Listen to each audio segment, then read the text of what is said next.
ঘটনাটি যেভাবে লেখা আছে, আমি আপনাদেরকে সেভাবেই পড়ে শোনানোর চেষ্টা করছি।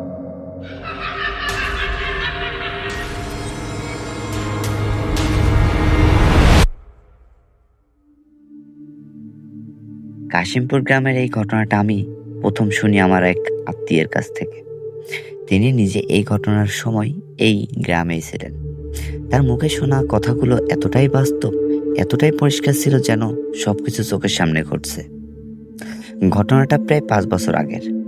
রহিমউদ্দিন তখন সম্পূর্ণ সুস্থ স্বাভাবিক একজন মানুষ। দিনমজুরি আর কৃষিকাজ করে কোনোভাবে সংসার চালাতো। তার স্ত্রী জয়নব আর এক ছোট্ট ছেলে। ছোট্ট সুখের পরিবার তার।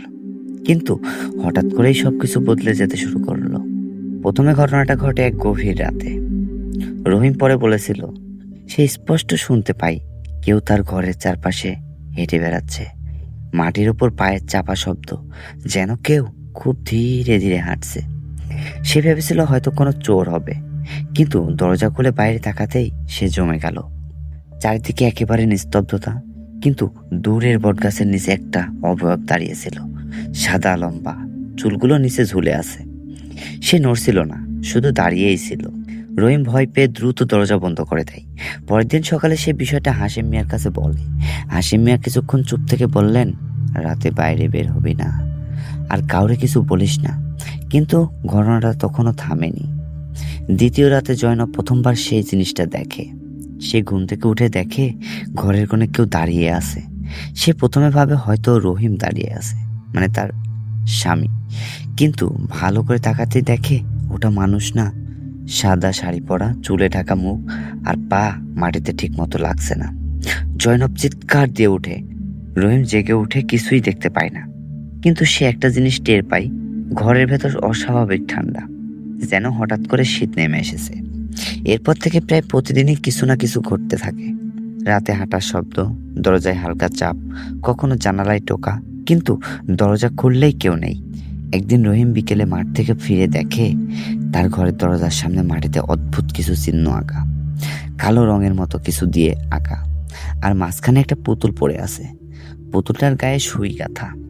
ওটা দেখে রহিমের বুক কেঁপে ওঠে।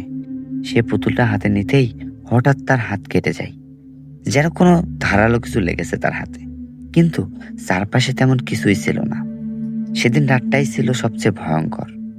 রহিম হঠাৎ ঘুম ভেঙে দেখে সে নড়তে পারছে না। তার বুকের উপর ভারী কিছু চাপ, শ্বাস নিতে বড্ড কষ্ট হচ্ছে। চোখ ঘুরিয়ে দেখে সে মেয়েটা তার বুকের উপর বসে আছে। এবার সে স্পষ্ট দেখতে পায়। চুল সরিয়ে মেয়েটা মুখ তুলে তাকায়। মুখটা বিকৃত, চোখ দুটো স্পষ্ট কালো, ঠোঁট ছিঁড়ে গেছে, দাঁতগুলো অস্বাভাবিক লম্বা। সে ধীরে ধীরে ঝুঁকে এসে রহিমের কানে ফিসফিস করে বলল, তোর নাম ডাকা হয়েছে, তোর নাম ডাকা হয়েছে, তুই পালাতে পারবি না। রহিম চিৎকার করতে পারল না, শুধু চোখ দিয়ে পানি পড়ল। হঠাৎ সে জ্ঞান হারায়। সকালে তাকে অচেতন অবস্থায় পাওয়া যায়। শরীর ঠান্ডা, কিন্তু সে বেঁচে আছে। এরপর গ্রামের একজন পরিচিত ফকিরকে ডাকা হয়। তিনি এসে ঘরের ভেতরে ঢুকেই থেমে যান। কিছুক্ষণ চুপ থেকে বলেন, এটা সাধারণ কিছু না, কেউ তাকে কালো জাদু করেছে। অনেক জিজ্ঞাসা করার পর রহিম জানায়, কয়েক মাস আগে তার এক আত্মীয় করিমের সাথে জমি নিয়ে ঝগড়া হয়েছিল। গ্রামের লোকজন সন্দেহ করে করিমকেই। সেই রাতেই কয়েকজন লোক করিমের বাড়িতে যায়। ঘরে ঢুকেই তারা একটা অদ্ভুত গন্ধ পায়, জ্বলা তেল আর কিছু পচা জিনিসের মতো। মাটিতে অদ্ভুত সব চিহ্ন আঁকা, মাঝখানে একটা পুতুল, ঠিক রহিমের মতো দেখতে। পুতুলটার গায়ে সুই গাঁথা আর গলায় কালো সুতা বাঁধা। হঠাৎ দরজাটা নিজের থেকেই বন্ধ হয়ে যায়। ভেতরে হাওয়া বইতে শুরু করে। তারপর ধীরে ধীরে ঘরের কোণ থেকে সেই মেয়েটা বের হয়ে আসে। এবার সবাই দেখতে পায়, একজন লোক ভয় পেয়ে দরজা ধাক্কাতে থাকে, কিন্তু দরজা খুলছিল না। মেয়েটা পুতুলটার দিকে এগিয়ে যায়, হাতে তুলে নেয়, তারপর এমন এক ভয়ঙ্কর হাসি দেয় যেটা শুনে একজন লোক সেখানেই অজ্ঞান হয়ে যায়। তখন দলের এক বৃদ্ধ কোরআনের আয়াত পড়তে শুরু করেন। পড়ার সাথে সাথে মেয়েটা অস্থির হয়ে ওঠে, চিৎকার করতে থাকে, তার শরীর কাঁপতে থাকে। হঠাৎ পুতুলটা আগুন ধরে যায়। কেউ আগুন দেয়নি, কিন্তু নিজে থেকে আগুন জ্বলে ওঠে। মেয়েটা ধীরে ধীরে মিলিয়ে যায়, দরজা খুলে যায়। সবাই দ্রুত রহিমের বাড়িতে ফিরে আসে। গিয়ে দেখে রহিম ধীরে ধীরে জ্ঞান ফিরে পাচ্ছে। সে হাঁপাচ্ছে, কিন্তু চোখে আবার স্বাভাবিক দৃষ্টি ফিরে এসেছে। পরের দিন করিমকে খুঁজতে গিয়ে দেখা যায় সে নেই। তার ঘর যেমন ছিল তেমনই আছে, কিন্তু সে উধাও। আজও তাকে কেউ খুঁজে পায়নি।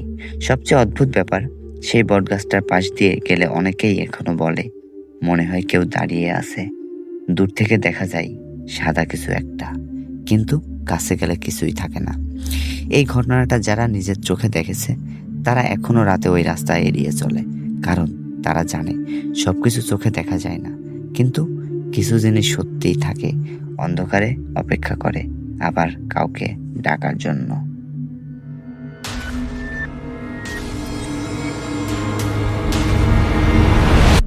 তো লিসেনার্স, শুনছিলেন প্রথম ঘটনা। আমরা চলে যাব আমাদের পরবর্তী ঘটনায়। গল্পগুলো কেমন লাগছে আপনাদের কাছে অবশ্যই কমেন্ট করে জানাবেন। আমার চ্যানেলটি অবশ্যই সাবস্ক্রাইব করবেন, ভিডিওতে কমেন্ট করবেন, লাইক দিবেন, শেয়ার করবেন। চলে যাব আমরা আমাদের পরবর্তী ঘটনায়।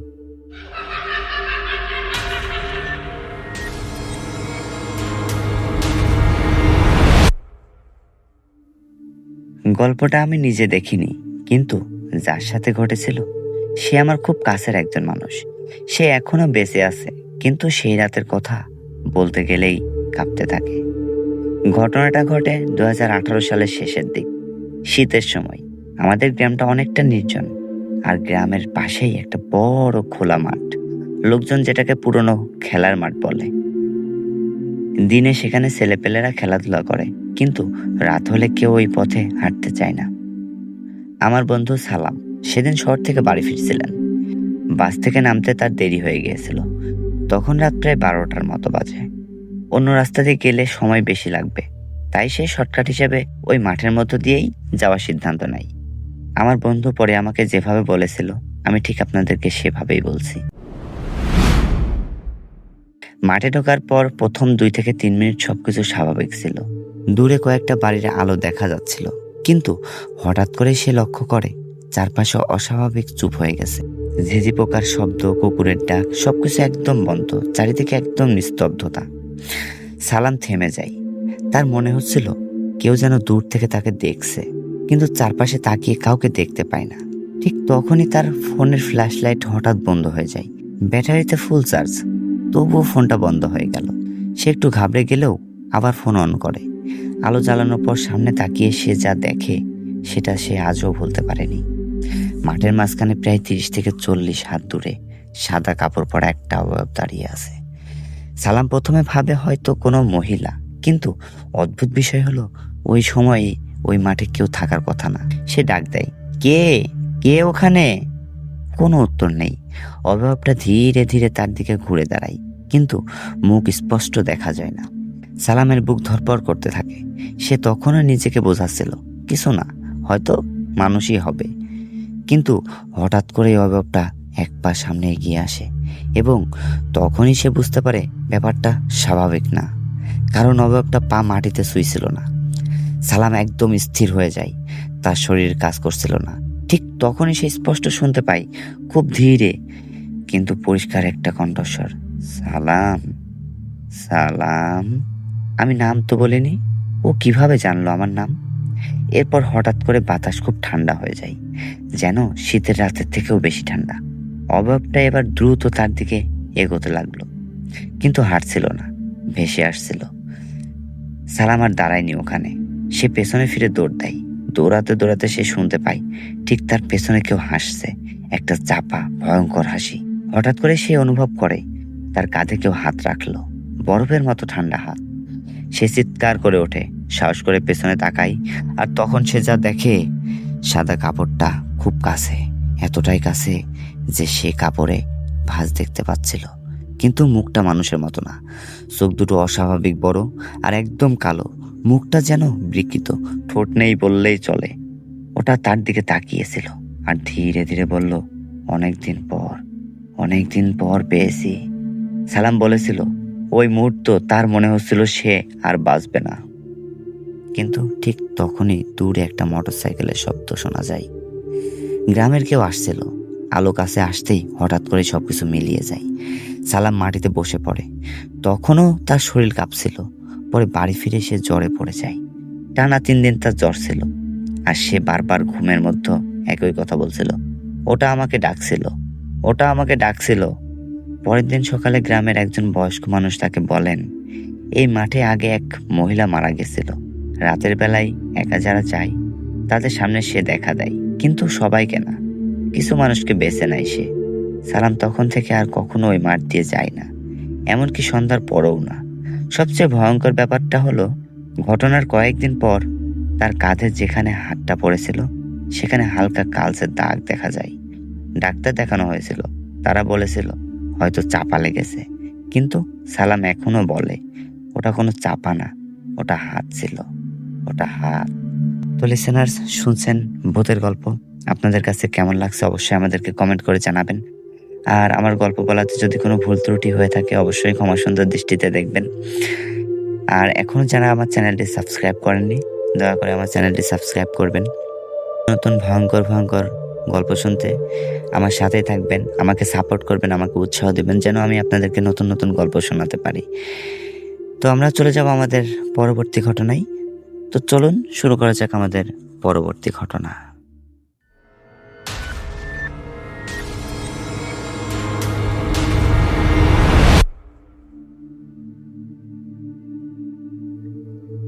ঘটনাটি যেভাবে লেখা আছে আমি আপনাদেরকে সেভাবেই পড়ে শোনানোর চেষ্টা করছি। গ্রামের ওই বাড়িটা, যেটার দিকে সন্ধ্যার পরে কেউ আর তাকাতেও সাহস করে না, সেটা নিয়েই অনেক গল্প আছে, কিন্তু সবচেয়ে ভয়ঙ্কর গল্পটা শুরু হয় এক অদ্ভুত কান্নার শব্দ দিয়ে। আমাদের গ্রামের একদম শেষ প্রান্তে বড় এক বটগাছের পাশে দাঁড়িয়ে আছে সেই বাড়ি। বহু বছর আগে সেখানে থাকতো রহমান সাহেবের এক পরিবার। হঠাৎ এক রাতে কি যেন ঘটেছিল, তারপর থেকে বাড়িটা ফাঁকা পড়ে আছে। কেউ ঠিক জানে না কি হয়েছিল ওই বাড়িতে, তবে সবাই বলে ওই বাড়িটা এখনো কাঁদে। আমি তখন কলেজে পড়ি, ছুটিতে গ্রামে এসেছিলাম। বাড়িতে বসে বন্ধুরা গল্প করছিলাম। হঠাৎ পাশের বাড়ির রাশেদ বলল, তুই কি ওই বাড়ির কান্নার শব্দ শুনছিস কখনো? আমি হেসে বললাম, হ্যাঁ, এইসব ভূতের গল্প দিয়ে ভয় দেখাস না আমাকে, আমি এইসব ভয় পাই না। রাশেদ সিরিয়াস মুখে বলল, মজা না রে দোস্ত, মজা করছি না আমি। রাত 12টার পরে গেলে শুনতে পাবি কেউ কাছে যায় না। চ্যালেঞ্জটা ঠিক আমার মাথায় ঢুকে গেল। ঠিক করলাম আজ রাতে যাব আমি। সেদিন রাত 12টার দিকে আমি একা বের হলাম। চারপাশে কুয়াশা, হালকা ঠান্ডা বাতাস, দূরে কুকুরের ডাক ছাড়া আর কোনো শব্দ নেই। হাতে একটা টর্চ নিয়ে হাঁটতে হাঁটতে পৌঁছে গেলাম ওই বাড়ির সামনে। বাড়িটার দরজাটা আধ খোলা, ভেতরটা অন্ধকার, যেন কেউ ইচ্ছে করে বাড়ির ভেতরে আলো ঢুকতে দেয়। আমি ধীরে ধীরে ভেতরে ঢুকলাম। প্রথমে কিছুই অস্বাভাবিক লাগছিল না। ধুলো জমে আছে, মাকড়সার জাল ছড়িয়ে আছে চারিদিকে, কিন্তু হঠাৎ করেই একটা শব্দ, হু হু হু হু হু হু হু হু হু করে শব্দ, একটা মৃদু কান্নার শব্দ ভেসে এলো। আমি থমকে গেলাম। কান্নাটা যেন বাড়ির ভেতর থেকেই আসছে, খুব কষ্টের, বুক ভাঙ্গা কান্না, যেন কেউ বছরের পর বছর ধরে কাঁদছে এখানে। আমার বুকে ধড়ফড় করতে লাগলো, কিন্তু কৌতূহল আমাকে সামনে এগোতে বাধ্য করলো। আমি ধীরে ধীরে ভেতরের একটা ঘরের দিকে গেলাম। দরজাটা একটু খোলা ছিল। আমি ঠেলে ভেতরে ঢুকতেই শব্দটা হঠাৎ বন্ধ হয়ে গেল। চারপাশে তাকালাম, কেউ নেই। হঠাৎ আমার টর্চের আলো এক কোনায় পড়তে আমি দেখলাম একটা পুরনো দোলনা চেয়ার নিজে নিজে দুলছে। আমি জমে গেলাম। কে কে আছেন ওখানে? কে? কাপা গলায় বললাম। কোনো উত্তর নেই। ঠিক তখনই আবার সেই কান্না শুরু হলো, কিন্তু এবার একদম আমার পেছন থেকে। আমি ধীরে ধীরে ঘুরে দাঁড়ালাম, আর যা দেখলাম সেটা আজও আমি ভুলতে পারি না। একজন মহিলা, সাদা শাড়ি পরা, চুলগুলো এলোমেলো, মুখ দেখা যাচ্ছে না, মাথা নিচু করে দাঁড়িয়ে আছে। সে ধীরে ধীরে কাঁদছে। আমার গলা শুকিয়ে গেল। আমি দৌড়াতে চাইলাম, কিন্তু পা যেন নড়ছে না আমার। হঠাৎ সেই মহিলাটা আমার দিকে মাথা তুলে তাকাল। তার চোখ পুরো কালো, মুখে অদ্ভুত একটা বিকৃত হাসি। সে ফিসফিস করে বলল, আমার বাচ্চাটাকে দেখছো? আমার বাচ্চাটাকে কি দেখেছো? আমার শরীর ঠান্ডা হয়ে গেল। আমি কিছু বলতে পারলাম না। সে আবার বলল আমাকে, ওকে খুঁজে দাও প্লিজ, ওকে খুঁজে দাও, ও কাঁদছে আমার জন্য। তারপর হঠাৎ তার কান্না চিৎকারে পরিণত হলো, আমার বাচ্চা, আমার বাচ্চা কোথায়, আমার বাচ্চা কোথায়? পুরো বাড়ি কাঁপতে লাগলো যেন। আমি আর দেরি করিনি, যেভাবে পেরেছি দৌড়ে বের হয়ে এলাম। পেছনে শুনতে পারছিলাম তার পায়ের শব্দ। সে আমাকে অনুসরণ করছে। বাড়ির বাইরে বের হয়ে আমি দৌড়ে গ্রামে চলে এলাম। পেছনে তাকানোর সাহস হয়নি আমার। পরের দিন সকালে আমি সব ঘটনা রাশেদকে বললাম। ওরা চুপ করে শুনলো। তারপর গ্রামের এক বয়স্ক লোক বলল, তুই যাকে দেখেছিস সে এই বাড়ির গিন্নি ছিল। আমি চমকে উঠলাম। লোকটা বলতে লাগলো, অনেক বছর আগে এক রাতে তার বাচ্চা হঠাৎ হারিয়ে যায়। সবাই খুঁজছিল কিন্তু পাওয়া যায়নি। তারপর সে পাগল হয়ে যায়, সারা রাত কান্না করত। একদিন সেই কান্নার মধ্যেই মারা যায়। তখন আমি তাকে জিজ্ঞেস করলাম, আর সেই বাচ্চাটা? লোকটা নিচু গলায় বলল, কেউ বলে বাচ্চাটা বাড়ির ভেতরেই কোথাও মারা গিয়েছিল, কিন্তু লাশ কখনো পাওয়া যায়। তারপর থেকে নাকি প্রতি রাতেই ওই বাড়ির থেকে কান্নার শব্দ আসে। কেউ যদি কাছে যায়, মহিলাটা তার কাছে এসে বলে, আমার বাচ্চা কোথায়, আমার বাচ্চা কোথায়, আমার বাচ্চাটাকে কি দেখেছো তোমরা? সেদিনের পর আমি আর কখনো ওই বাড়ির কাছে যাইনি। কিন্তু ভয়ঙ্কর একটা ব্যাপার হলো, কয়েকদিন পর এক রাতে আমি নিজের ঘরে ঘুমাচ্ছিলাম। হঠাৎ মাঝরাতে ঘুম ভেঙে গেল আমার, কারণ আমি স্পষ্ট শুনতে পাচ্ছিলাম হু হু হু হু হু হু হু হু করে কেউ কান্না করছে। ঠিক সেই একই কান্না। আমি বিছানায় উঠে বসলাম। শব্দটা আমার ঘরের ভেতর থেকেই আসছে। আমার বুকে ধড়ফড় করতে লাগলো। ধীরে ধীরে মাথা ঘুরিয়ে দরজার দিকে তাকালাম। দরজাটা অল্প খোলা, আর দরজার ফাঁক দিয়ে কেউ দাঁড়িয়ে আছে, সাদা শাড়ি পরে, এলোমেলো চুল। সে ধীরে ধীরে মাথা তুলে তাকালো আর ফিসফিস করে বলল, তুমি তুমি আমার বাচ্চাটাকে দেখেছো না? তুমি আমাকে বাচ্চাটাকে দেখেছো? সেদিন রাতের পর থেকে আমি আর আগের মতো নেই, কারণ আমি জানি ওই বাড়িটা শুধু কাঁদে না, ওই কান্না একদিন তোমার কাছেও পৌঁছে যাবে। তো লিসেনার্স, শুনছিলেন ঘটনা। আসলেই গল্প বলতে আমার অনেক ভুল ত্রুটি হতেই পারে, স্বাভাবিক, আমি মানুষ, আমার পড়াতে ভুল হতেই পারে। তো সবাই ক্ষমা করবেন আমার গল্প বলাতে, যদি কোনো ভুল ত্রুটি হয়েই থাকে সবাই আমাকে ক্ষমা করে দিবেন। আর বেশি বেশি করে কমেন্ট করবেন, লাইক দিবেন, শেয়ার করবেন, কারণ আপনাদের উৎসাহ পেলে আমি আরো বেশি ভয়ঙ্কর ভয়ঙ্কর গল্প নিয়ে হাজির হব আপনাদের মাঝে। তো আজকের এই ভয়ঙ্কর ঘটনার এখানেই শেষ করব আমরা। কিন্তু মনে রাখবেন, অন্ধকারের গল্প কিন্তু কখনো শেষ হয় না। হয়তো এই মুহূর্তে কোথাও কেউ আমাদেরকে দেখছে, কেউ আমাদেরকে শুনছে, তাই সাবধানে থাকুন। আবার দেখা হবে পরের এপিসোডে। আর আজকের গল্পটি যদি আপনাদের ভালো লেগে থাকে তাহলে ভিডিওটিতে লাইক দিন, চ্যানেলটি সাবস্ক্রাইব করুন এবং বেল আইকনটি অন করে রাখুন, কারণ আমরা খুব শীঘ্রই নিয়ে আসছি আরো ভয়ঙ্কর একটি রহস্যময় সত্যি ঘটনা। আবার দেখা হবে পরের কোনো এপিসোডে। ততক্ষণ পর্যন্ত সবাই ভালো থাকবেন, সুস্থ থাকবেন, নিরাপদে থাকবেন। আল্লাহ হাফেজ।